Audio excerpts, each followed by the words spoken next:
Welcome to American Dreams, Keys to Success, with your host, Alan Olson. Welcome back. I have here today with me Tom Reese. Tom is a real estate developer here in the Bay Area. Welcome to today's show. Thanks. It's great to be here. Now, Tom, I understand that you started with a law degree from the University of San Diego and then later moved into real estate development. What's with that? Well, it's an interesting story. I started law school with every intention of becoming a lawyer, going into politics, something like that. And after 3 years of law school, then I was in a law firm up in Palo Alto, and they stuck me in the back room, and I was doing dog bite cases and divorces while I was studying for the bar. And every afternoon about 3 o'clock, my secretary's husband would come show up in his tennis clothes in a brand new BMW. And I said, "What does your husband do?" He says, "Oh, he's a commercial real estate broker." I said, "What is that? I don't even know what that is." She said, "Well, do you play tennis?" I said, "Sure do." Next thing I knew that I was playing tennis, it was an interview, and I went to work for Coldwell Banker. And so I took the bar on a Tuesday, Wednesday, Thursday, the real estate exam on that Saturday, moved into a new apartment, and then went to work for Coldwell Banker on Monday.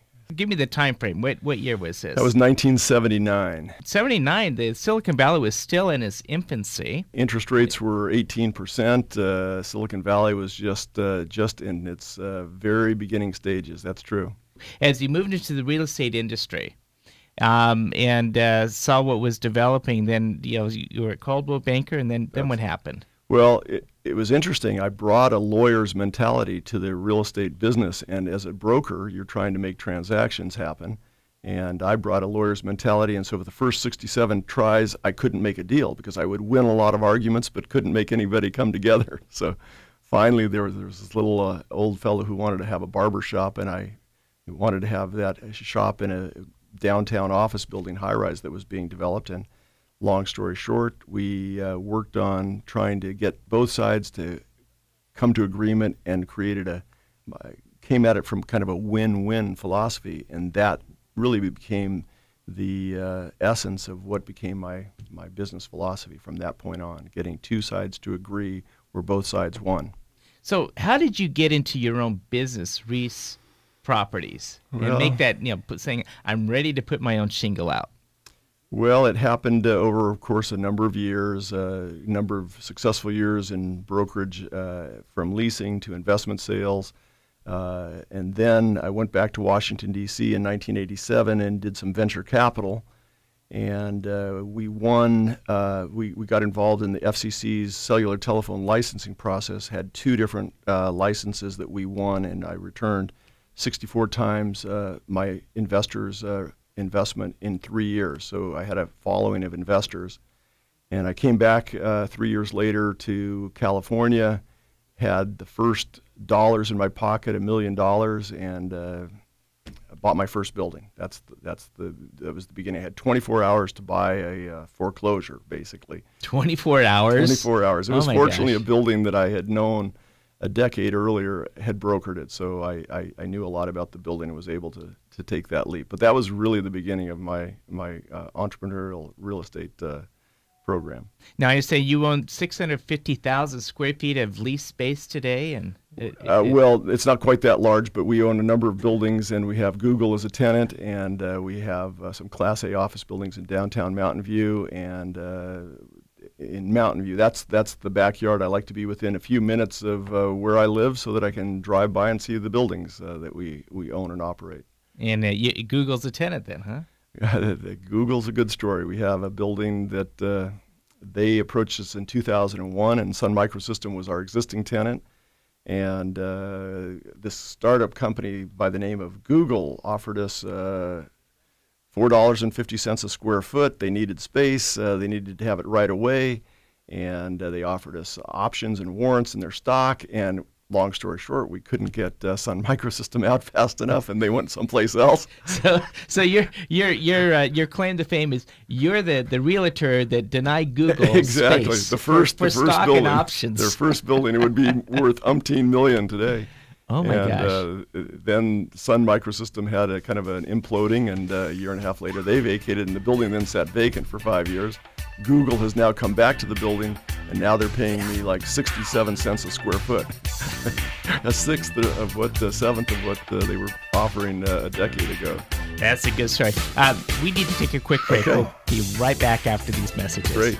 Protecting your family's health and welfare is a sacred trust. At Greenstein Rogoff Olson Company, we know that sound financial planning will protect them now and in the future. We're certified public accountants with tax services for the highly successful. For your business and your family, call GrowCo. Greenstein Rogoff Olson Company will help you manage your financial affairs so you can focus on what's really important in life. GrowCo, helping you along the way. Apple pie, baseball, and now here's All-American Alan Olson. Welcome back. I have here today with me Tom Reese of Reese Properties. He's a real estate developer here in the Bay Area. And Tom, before the break, we were talking about you're denying Google as a tenant because you're locked up with the lease with Sun Microsystems. Right, but we managed to get them to come back a few years later, so we did land the deal, but without all the stock options and at a much lower rent. So where do you see real estate today? Well, real estate in Silicon Valley is a unique location. We're in the midst of, most of my properties are in Mountain View, and we're between Apple, Facebook, Google, Intuit, Hewlett-Packard. I mean, it's a unique place, and so we're very, very fortunate. And you have Stanford and Berkeley and University of Santa Clara, so you've got great business schools, you've got a lot of entrepreneurial spirit. So if you're in real estate in Silicon Valley, it's a great place to be. There are other places in the country where it's a lot more difficult, of course. Is it true, location, location, location?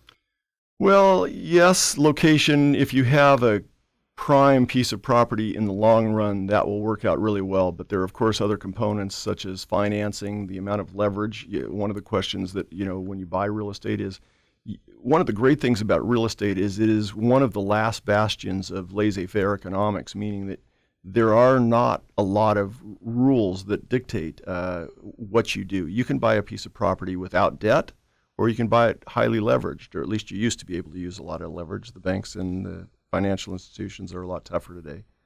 So you can manage your risk substantially by the amount of leverage that you want to employ.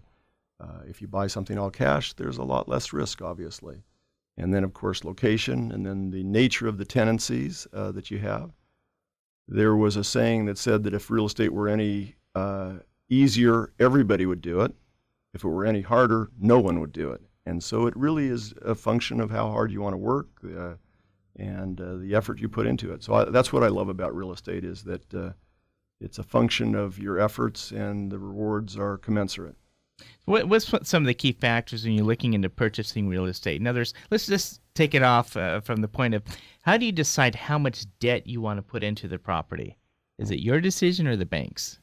Well, usually it's mine, because I'm a pretty conservative guy myself, and so I usually put down more. I usually have lower leverage than even a bank requires, and that enables cash flow to occur and takes a lot of the risk out of it. I actually took over a company that was a syndicator from Palo Alto who had hundreds of investors, and I observed those limited partners really not to be the primary focus of the syndicator, and they were more interested in doing a lot of transactions where they made their fees, as compared to being and paying attention to the limited partners and their results.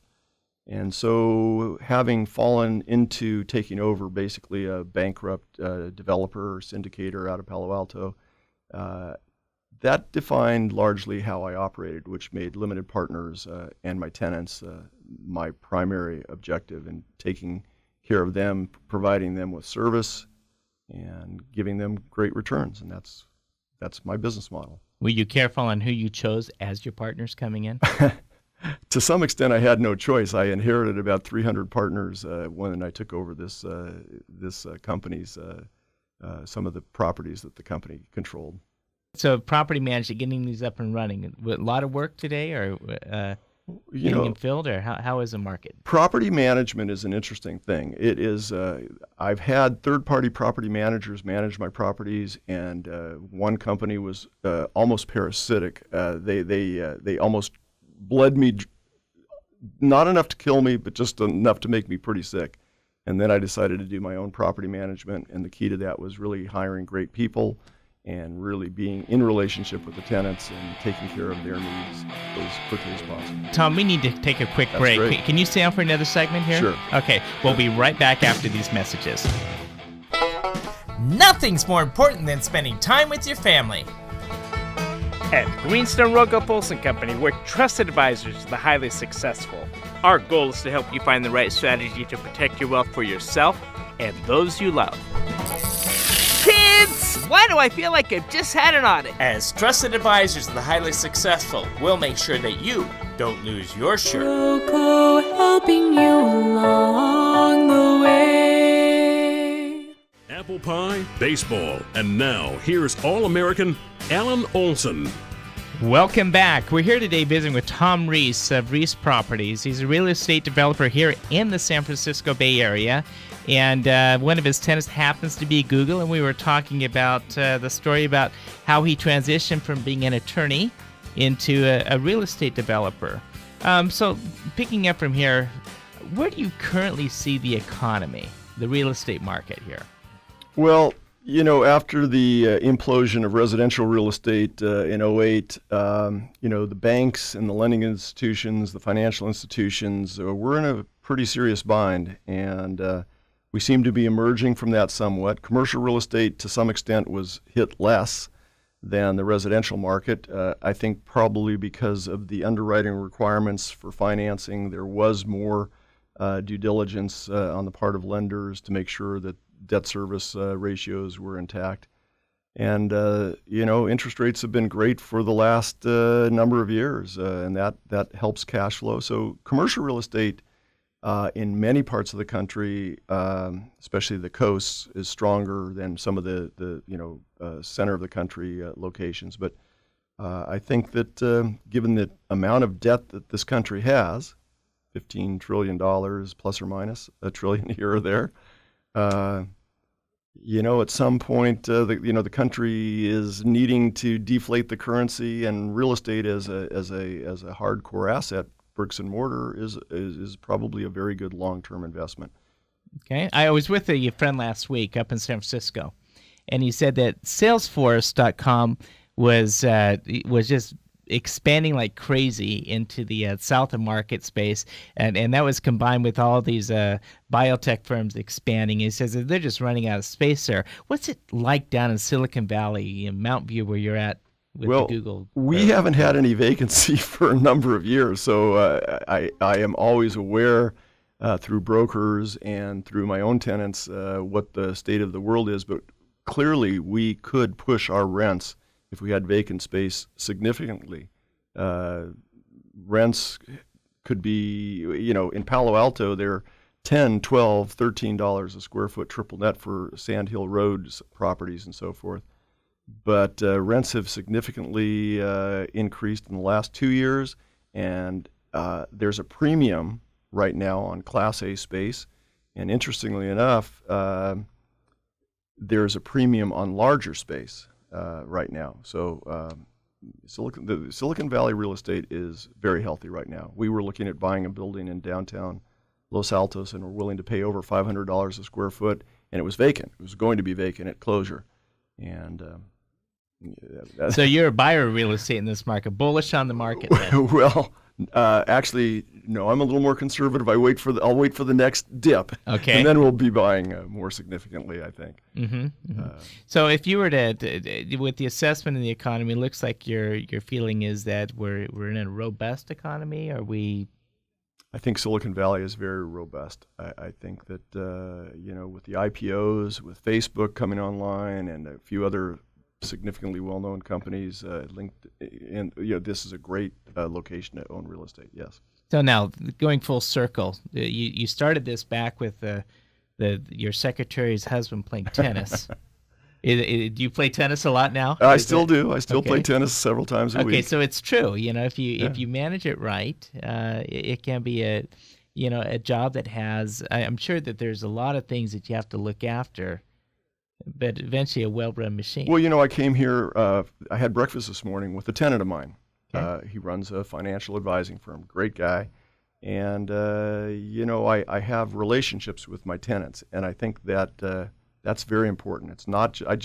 I'm a different kind of landlord in the sense that I want to know who's renting from me, and I invite them to various charitable functions that I sometimes am involved in.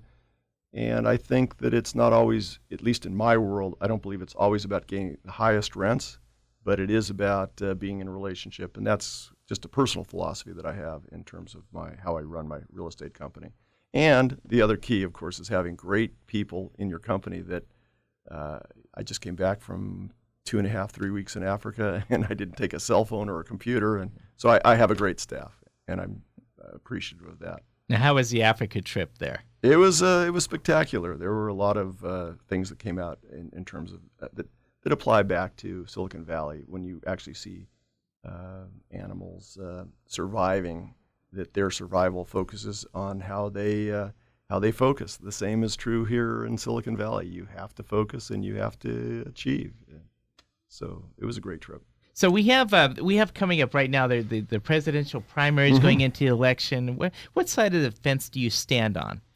Well, I was thinking about this before I came on here. I can look back. One of the advantages of having a few gray hairs is that you can look back on your career, and I realize that I am truly the beneficiary of having been able to choose and pick my own career, that I was able to build my cellular telephone licenses in a different way than anyone else would have ever built them.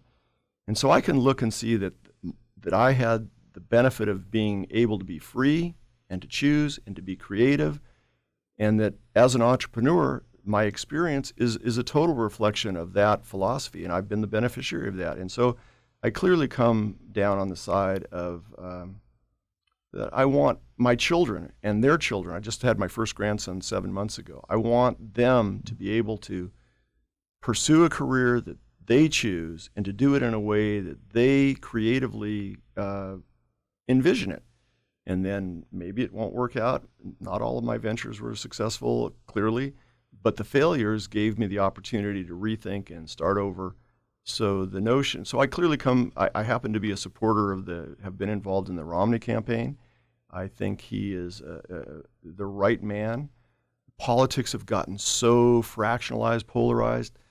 I believe that Romney is a guy who can lower the tone a little bit. He's clearly a competent manager.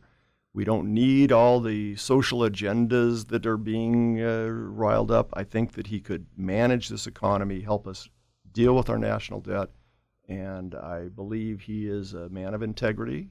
He is who you see, as Scott McNeely, who's known him a lifetime, says, look, what you see is what you get. Mm-hmm. So that's where I happen to come down. But I've had lots of discussions in my family. Well, let me go. We just have Okay. If someone wants to contact you at Reese Properties looking at leases or wants to just pick your brain a little bit, how do they contact you, Tom? Tom Reese, that's spelled R-E-E-S, at ourproperties.com. Tom Reese at ourproperties.com is probably the best. Thanks, Tom, for joining today's show. We'll be right back after these messages. Thank you.